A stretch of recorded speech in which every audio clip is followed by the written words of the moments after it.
Show you how they do it down in Bard Land. It's making some weird faces, and I was afraid she might have died. So I shook her to make sure. Always looks like she's constipated in the cutscenes. And Gale, no! Oh, let's go back to the gate.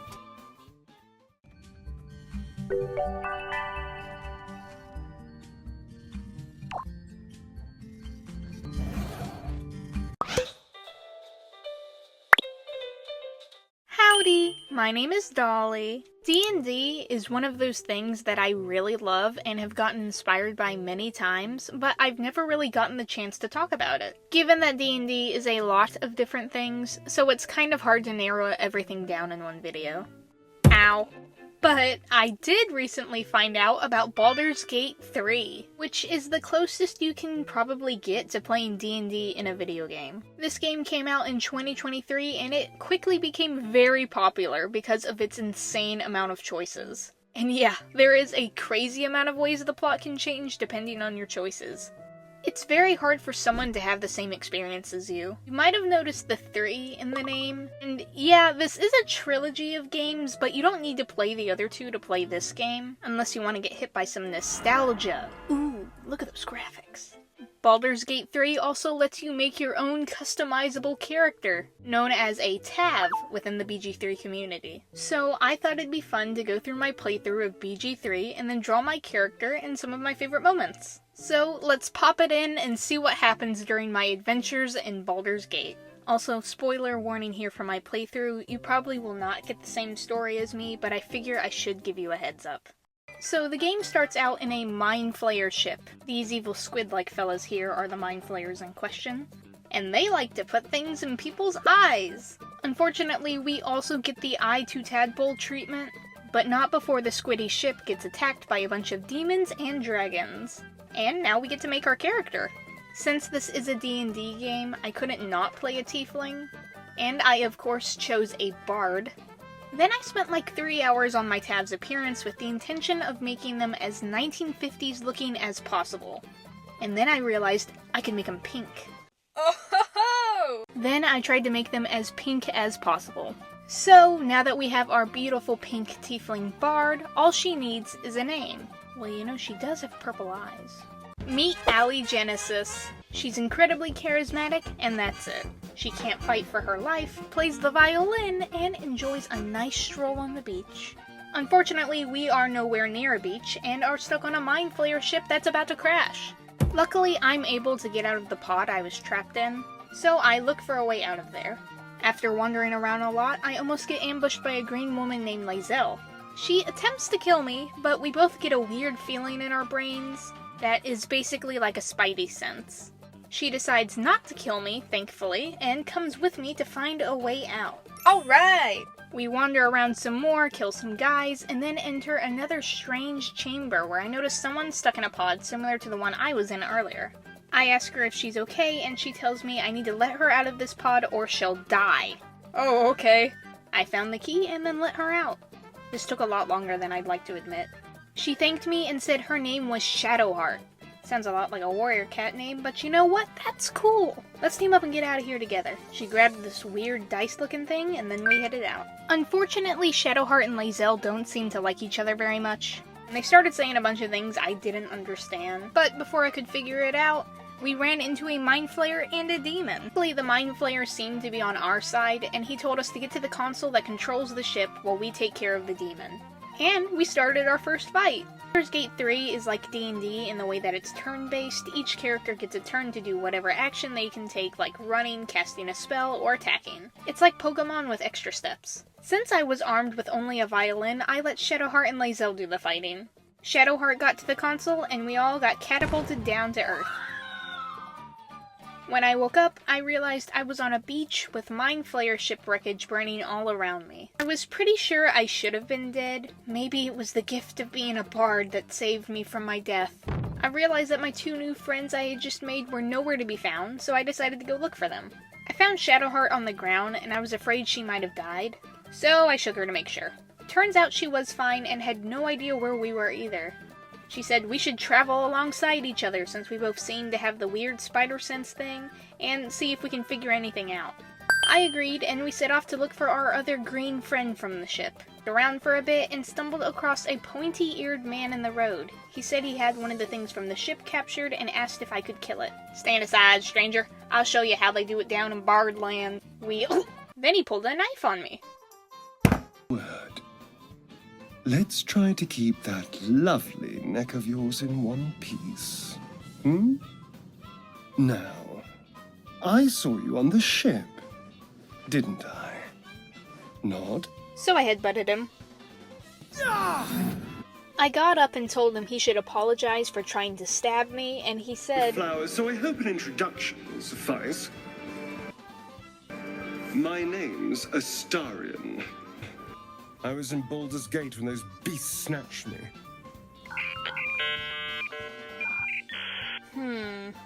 He's a vampire and he's self-absorbed?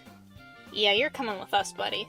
So, as our growing party continued to look for our missing green friend, we instead found a weird portal. As I got closer to investigate, a hand popped out and a voice started talking to me from inside. A hand? Anyone? I decided, yeah, sure, whatever, and pulled on the arm. And then a whole wizard came out. He brushed himself off and introduced himself as Gale of Waterdeep. He said he fell from the sky after the ship crashed and our spider sense all went off, pretty much confirming his story. My computer was lagging a little bit during this scene, so Gale was making some weird faces and it was creeping me out a little bit. But you seem cool, you can come with us if you want. We're looking for this green Githyanki woman right now. We all wandered around some more, and instead of finding her, we found two people leaning over an injured man. They said that an owlbear had attacked him and that they couldn't let him die because he was a true soul. Before I could ask what that was, the injured man looked up at me and we had a similar spider-squid sense connection. So this guy must have also been on the ship. He told the two that I was a true soul and that they should listen to me. And then he died. You're a true soul? Oh my goodness. Yes. I am. He told me that they were followers of something called the Absolute, and that since I was a true soul, they had to listen to me. I wasn't really sure what to do, so I told them, go look in the bushes and look for anybody else that's fallen from the sky. And surprisingly, they did. Well, guess we should go look for green. Eat his brain. What? Did any of you guys hear that? Eat the tadpoles in his brain and gain its power. No thank you. Well, that was weird. We should probably get that checked out. Let's go back to looking for Lae'zel. We did not find Lae'zel. Instead, we found a huge gate with some people fighting outside. They were yelling for the guards to open the gate because some goblins were following them and they needed to get in there fast. Goblins? Hello? Then a guy jumped over the gate and did some really sick parkour that I don't want to animate, and killed a bunch of the goblins. So we fought off the rest of the goblins, and by we, I mean everyone else. Then, once we got them all, they opened the gate and ran back inside, and called us to hurry before they closed it again. We decided to continue looking for Lae'zel. And finally, we found her. She was locked in a cage with these two tieflings below her. She linked up with me via Squiddy Sense and told me to get rid of them. Finally, I could use my one skill, Charisma. Like D&D, in Baldur's Gate you have to roll for a lot of things. Strength, stealth, deception, and luckily for Allie Genesis, she has extremely high charisma. Basically, anytime she talks to someone and wants to persuade, deceive, etc., she gets a lot of automatic points added to her rolls. So I walked up to the two and said, "Hello, fellow tieflings. You guys better start running. I heard a bunch of goblins coming this way, and they're gonna kill us all if you don't get out of here fast. Isn't that right? Run while you still can. I'll distract them." And with my high roll, the tieflings believed me and booked it, leaving Lae'zel's cage with us. We got Lae'zel down out of her cage and... Such tiring mediocrity. Oh. Well, let's go back to the gate. I'm not sure where else to put this, but for some reason, Allie Genesis always looks like she's constipated in the cutscenes, and I'm not sure why. It's Twilight all over again. We're constipated together! Back at the gate, the tieflings inside told us that the goblins were targeting them. and that they were going to try and kill everyone inside. They noticed that we were really good fighters and that they'd like our help. We said we actually needed someone to check on the weird thing the mind flayers put in our eyes, and they told us to go see the Druids that were in the back of the camp to see if they could help. So as we made our way back there, we ran into the guy with the sick flips from earlier. He said that his name was Will, and he was something called the Blade of Frontiers. I didn't know what that was, but judging from Gale and Shadowheart's reactions, it seemed to be a pretty big deal. He said he'd like to join us on our journey, as he was on a mission of his own to kill a demon named Karlach. I agreed to having him join because he seemed pretty cool, and he was a good fighter, and we desperately needed one of those. Then, before I could even get to the Druids, I accidentally glitched onto this locked door and was stuck in an infinite loop of trying to open it and making the guard really mad at me. So after a good 5 minutes of trying to free myself, I decided to camp. Our camp was this cute little setup and everyone had their own little tents, except me. I got to sleep on the ground. I got to talk to everyone and they all told me a little bit about their life and what they were doing before they got kidnapped by mind flayers. Then we all decided to call it a night and sleep, or at least most of us did. Excuse me! You're biting my butt! What was that? Astarion explained that he hadn't had any blood since the crash, and he needed to eat something because his head was getting foggy and he was having trouble fighting. If I just had a little blood, I could think clearer, fight better. Please. Well, I don't want you to die, and you haven't eaten in a long time. Fine, but just so you... Thank you, darling. Then he was happy, he thanked me and snuck off into the woods. I went back to sleep, and in the morning he wanted to talk to me. He said that he had actually only ever drank blood from animals before, and I was actually the first person he ever bit. But before I could say anything, turns out everyone in this camp is extremely nosy and loves drama, because they all sauntered over to our conversation. Oh my Shar, he's a vampire. Don't even think about biting me. I taste terrible. I can't believe we have a vampire in our camp. I was a little confused because how did you guys not realize he was a vampire? He's got a huge bite mark on his neck and dresses in the most vampire-like outfits possible. Why didn't you just tell everyone since it seems nobody else knew? Well, to be honest, I thought you'd all kill me if I told you. There were multiple options to kill him during the bite scene, which it's crazy to me you can kill a main companion 20 minutes in. And he said that he's actually a vampire spawn, not a full vampire, so he didn't have all the vampire powers. So he couldn't turn other people into vampires, for example. Oh, is that why you don't burn in the sun? Do you sparkle? No. I actually should have burned by now. I think it has to do with the weird little tadpoles they put in our eyes. Oh, yeah, speaking of which, we should go get that looked at. So, we went to the Druids and talked to their healer, Nettie. I told her that the Mind Flayer stuck some weird little tadpoles in our eyes, and now we all have this weird spider sense with each other. She suddenly got really serious and told me to follow her to this dark room. She pulled out this stick and told everyone else they could leave if they wanted, but Gale and Astarion seemed to think that there was something suspicious about the whole thing and stayed. She asked me what kind of symptoms we were having, and I told her everything so far. She put the stick away and gave me a bottle full of poison. She said that those tadpoles they put in our heads were actually going to turn us into mind flayers, and if we ever felt that we were turning, we should drink the poison for the safety of everyone else. Oh, absolutely. Say, what was that weird stick you had a second ago? Oh, the thorns were poisonous. I was gonna kill you if I didn't trust you. Charisma saves the day again. She said she actually had no way to cure us, and the only person who might be able to help was a druid named Halson, but he got captured by the goblins. So it looks like we're going to have to fight goblins. So as we made our way out to go look for the Goblin Camp, I noticed some commotion going on and saw a tiefling pointing a crossbow at a person in a cage. Apparently this tiefling's brother was killed by goblins, and now she was going to take it out on this imprisoned one. I decided to step in and tell her that shooting a defenseless goblin was not a very cool thing to do. And thanks to my high charisma, she decided that I was right and left her alone. Gale was really inspired by this and wanted to tell me a similar story of him standing up for someone in a bar, and I did really want to listen, but Astarion was glitching in the background, so it was a little distracting. Believe it or not, but I witnessed a similar standoff back at the Yawning. Blah, blah, blah. Proper name, place name, backstory stuff. Allie Genesis? All that to say, what I thought you did back there was really cool. Thanks, man. I think you're really cool too. Little did I know that this would be the start of one of the most insane parts of my playthrough. It's important to note here that all of the companions in Baldur's Gate 3 are romanceable. You might see where I'm going with this. I went over to the goblin in the cage, and she said her name was Sazza. She was not very happy to be here, and said multiple times that she wanted to bite my head off. But I still vowed to protect her and get her out of there. She told me that the Absolute was going to save her, and I remembered those two with the injured man mentioning the Absolute as well. So I figured Sazza could take us to whatever this Absolute was, and she could help us sneak into the Goblin Camp. But before that, we decided to take a quick nap and camp. I noticed Gale wanted to talk, so I walked over, and saw him conjuring a picture of a woman. As a bard, I did know that this was actually Mystra, the goddess of magic. Mystra, huh? Whoa, oh my gods, hello.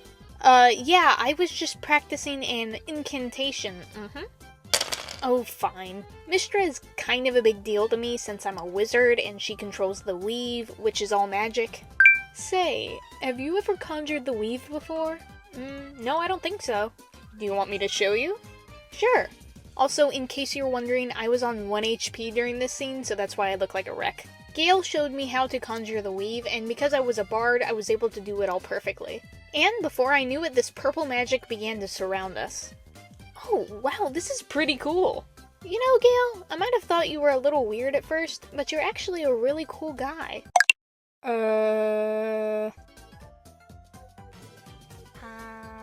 Feast of friendship. Oh, friendship. Well, good night, Gale. Hopefully that doesn't happen again. So, unfortunately for the rest of my playthrough, it would seem that Gale thinks I'm in love with him no matter what I say to him. Apparently other people have also had this bug, but Astarion and I have actually begun to really like each other, so it's a little awkward when Gale starts to say something with both of us right there. And no matter what I do, his approval rating will not go down. It's always stuck at exceptional. So I free Sazza with Knock, a spell that literally unlocks things. That's my second best skill. We haven't used a lockpick this whole time. Sorry, Astarion. Before we could escape with Sazza, the guard noticed me, but I used my charisma, and he let us go. So we snuck around and found this door that led outside of the Druid camp. But there were some goblins on the other side, and they were not very friendly to us and to Sazza, so we beat them up pretty quickly. Well, Sazza, which way now? Sazza? Sazza! They killed her! I didn't know her very well, and she did threaten to kill me multiple times. But deep down, there was a good goblin in her now impaled heart. I'm reloading. So this time I told Sazza to stay back while we killed the goblins, and this time they weren't able to get her. So we continued on the path to the Goblin Camp. Sazza, she's been cremated. Okay, you know what? This time, let's just forget going in the cave. Let's just walk through the gate, and if anybody gives us any trouble, I'll just use my incredible persuasion to... Oh. Okay, Sazza, just stay out here while we take care of everything. And we did it. Be free, Sazza. Go live your little goblin life. Yeah, I'll meet you guys back at the camp. Look at her go. As we made our way to the Goblin Camp, I noticed some flames down by the river. So, of course, I went to investigate and... Whoa! I'm Karlak. And you are? Hi! Karlak, why does that sound familiar? Sure, it's not important. Oh, hey, you've got a tadpole in your head, too. You should totally join us so you don't turn into a mind flayer. Also, are you on fire? Oh, yeah, I've got an engine instead of a heart, and I haven't got it tuned up in a while, so it's a little hot right now. After getting Karlak on our team, I decided that we should probably make camp after that. Hey guys, look at our new friend! Karlak, Advocatus Diaboli. Oh, yeah. Well, I mean, what if you didn't? I'm worried about the consequences this will have. Consequences? What's the worst that could happen? Oh my god. Well, you've been naughty. And you know what happens when you're naughty. What is going on? Then she turned Will into a demon and gave him some really cool horns. That's your punishment, now you gotta live with it later. Will said that when he was a kid he made a deal with the devil that we just saw, Mizora, for all of his crazy warlock powers. In exchange, he had to carry out whatever task she gave him, or face a punishment. Well, if it makes you feel any better, the horns look sick. We're horn buddies now! Does anybody else have any other secrets they'd like to share? I, once read a book. Gale, please. I could blow up if my engine isn't fixed. I worship the goddess of darkness. I have an evil vampire overlord that used to take control of me. After all that, I decided it was time for everyone to rest for the night, but I noticed that Astarion looked a little troubled, so I went to go ask him what was wrong. And 1, 2, 3 dots.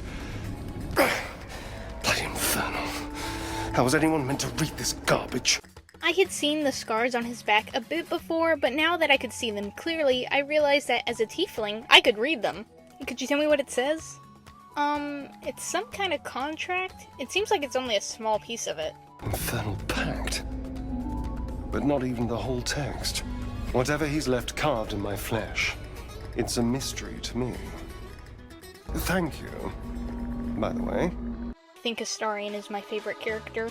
We woke up and found our way to the Goblin Camp. Sazza told the guards that we were cool, and we went right in. Now that we were here, I realized we actually had no idea what we were gonna do, so I chased a chicken, heckled a fellow bard, and got him in trouble. Oops. Stole a bunch of stuff, and then finally ended up at the door we needed. But before we could go in, Gale said he had to tell me something very important. You see, I have this condition. Very different from the parasite we share, but just as deadly. The specifics are rather personal, but suffice it to say that it is a malady I've learned to live with. What it comes down to is this. Every so often, I need to get my hands on a powerful magical item and absorb the weave inside. So, you need to eat my magical items or you'll die. Yes, very much so. Unfortunately, I only had 2 magical items at the moment, a pair of boots and a shield. I didn't really want to have him eat a pair of shoes, so I gave him the shield and he ate it. Then he said he was good, so we made our way through the door, and into an abandoned temple that the goblins had taken over. There was this goblin priestess that addressed us as true souls again, and said that she was a priestess of the Absolute. I asked if she had any thoughts about the weird tadpoles in our head, and she told me to meet her upstairs. So we did, and she pulled out a bottle and said that everyone else had to leave the room before I took it. That didn't work out so well for me last time, so I said, "Oh yeah, sure, just give us a second, we'll be right back." And then we left. Then I again got distracted, stole some stuff, got beat up by a crazy dude, but got a really cool perk. Rescued the bard from earlier, and he gave me a new outfit. Oh yeah! Eventually we found Sazza talking to this drow woman who didn't seem to be very happy with her. After everything it took to keep Sazza alive, I wasn't about to let her die again, so I told the woman that she should let Sazza go, and she scampered off. Freedom!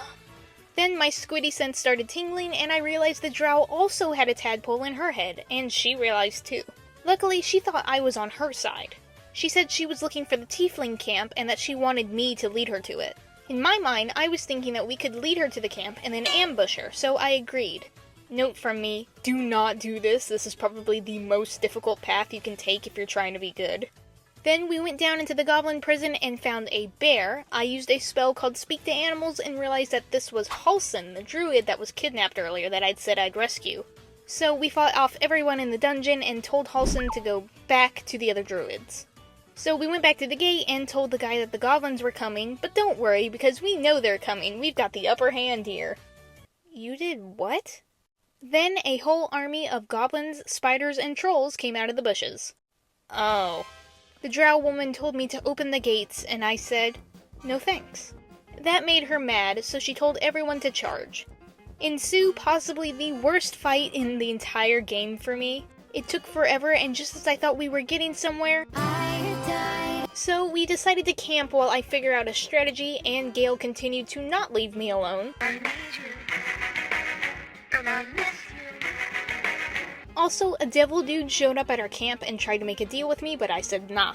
I only bring this up because it's going to be relevant later. Then, with a plan, I went back to the gate, took all of their oil barrels, and threw them where I knew the army would spawn. This was pretty tedious, but it was literally the only thing that got us through. So, we tried again. Astarion, do the roar! Rawr. And as soon as the army came out of the bushes, we blew 90% of them up with the oil from the barrels and then went down to smack the rest. We beat the drow and her army, and I took her clothes. The voices came back and told me to eat the tadpole that was in her head, and I said, what the heck? Everyone was disgusted except for Astarion. The tieflings said they wanted to throw a party in our camp to celebrate, so we did. At this point, Astarion and I were also officially in a relationship, but considering how much of the game is left, we'd only just gotten started. Don't worry, my love, my charms can get us through anything, but if there's any fighting, we're screwed. Halsin told us that we should go to a place called Moonrise Towers if I wanted to get rid of the tadpoles in our head, but that there were 2 paths we could take. The Underdark, which was easier but longer, or the Mountain Pass where we would most likely die. I'm thinking we take the Mountain Pass. What? So we made our way up the Mountain Pass and nearly died multiple times. But we survived. Found an old Dumbledore-looking wizard, and Gale recognized him as his old teacher, Elmeister. Elmeister said he had a very important message for Gale from Mystra, the goddess of magic, and that he needed to come to our camp right away. So we settled in, and Elmeister told Gale that Mystra wanted him to use the curse, or his condition, as he had called it when talking to me, and have him channel it and essentially blow himself up whenever the time was right. Now, this was all news to me. You didn't tell me that you were a walking bomb. Well, I was getting there. Oh my god, Gale. Gale came clean and told me that Mystra wasn't just the goddess of magic to him, but that she also used to be his lover. What?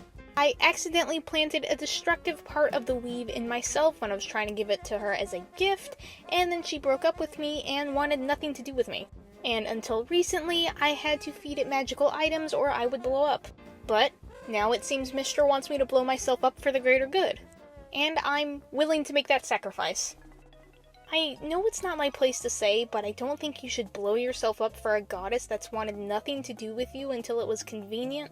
Yeah, well, on the bright side, I guess I won't have to eat any of your magical items anymore. Well, better get some sleep. See you tomorrow. I wouldn't worry too much about Gale. If he really wants to blow himself up, then why should we stop him? But I'm sure he'll come to realize his mortal life is worth keeping once he realizes there are people who care about him. You know, I've been thinking about that devil that tried to make a deal with us earlier. If anybody is going to know what the scars on my back mean, it's gonna be him. I say we do something for him the next time we see him, and then he'll have to tell me. If you think that's our best option, then absolutely. I'm sure we can be persuasive enough. And then we made it to Shadowfell. Alright, the Moonrise Towers are somewhere around here. We're the, True Souls, and we need you to take us to Moonrise Towers. Important, True Soul absolute business. Yeah, okay. Don't stray too far from the light, or you'll be killed by the shadows. So we followed the guy with the light, and then got ambushed by a bunch of archers. I panicked and hit the guy with the light, but the archers actually approved of that and took us to their secret hideout. We met an older elf woman who told us to go talk to a woman named Isabel at the inn. So I went up to go talk to her, and she gave us a blessing that protected us from the shadows. She was actually the one protecting this whole inn from the shadows with a force field she was making. Think of it like a shining armor My Little Pony situation. Then, before she could tell us where Moonrise Towers was, a guy flies into the room and says he's going to take Isabel with him. I get a squiddy sense and we both realize we have tadpoles in our head. He tells me to help him capture Isabel and I say no thanks. So he starts a fight and calls like 14 creatures to attack Isabel. Unfortunately, Isabel is extremely weak and gets taken by the winged guy, causing the force field to break and kill everyone inside except us and the elf lady. So then we had to fight their reanimated corpses. Luckily, we were able to beat them pretty quickly. Woohoo! Yeah, awesome. Nice going, guys. I want you. What? It only makes me want you more. Darn. Well, hope there wasn't anybody important here. Let's go rescue Isabel at Moonrise. I didn't realize that 90% of the most important NPCs were in that inn dead until I was like 10 hours in, and at that point there wasn't much I could do. We made it to Moonrise Towers, and I charmed my way through, and began looking for something that could clue us in on what we should do, and we found this drow woman who was making potions, and I went up to talk to her, and she took an immediate interest in Astarion, but in a weird, creepy kind of way. She immediately knew he was a vampire spawn and asked if he was mine. Ooh, he's his own person? She ignored me and said that she could give me a really strong potion for something in return. Don't worry. We're all friends under the absolute. I won't bite. Oh, I'd prefer if you did. You need to leave! Astarion immediately said no and was obviously very uncomfortable. So I told her absolutely not and left. We decided to take a rest and camp again, and Astarion wanted to talk to me. For what you said. Whilst I was in front of that vile drow. I spent 200 years Using my body to lure pretty things back from my master. What I wanted, how I felt about what I was doing, it never mattered. You could have asked me to do the same. To throw myself at her. What I wanted be damned. But you didn't. And I'm grateful. It's a novel concept, I admit. And, a little intimidating. It would have been so easy to bite her. To just go along with what I was being told to do. A moment of disgust to force myself through, and then I could have carried on just like before. The entire reason for my existence was to seduce anything with a pulse.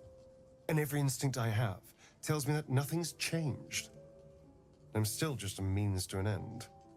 You made me see that I never stopped thinking like I was his slave.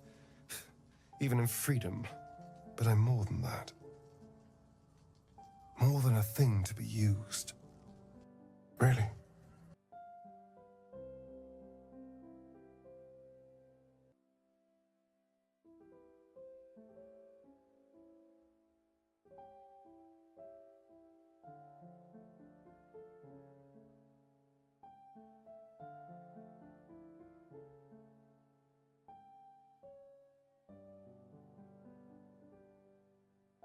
You're full of surprises, aren't you? Honestly, I have no idea what we're doing. Or what comes next.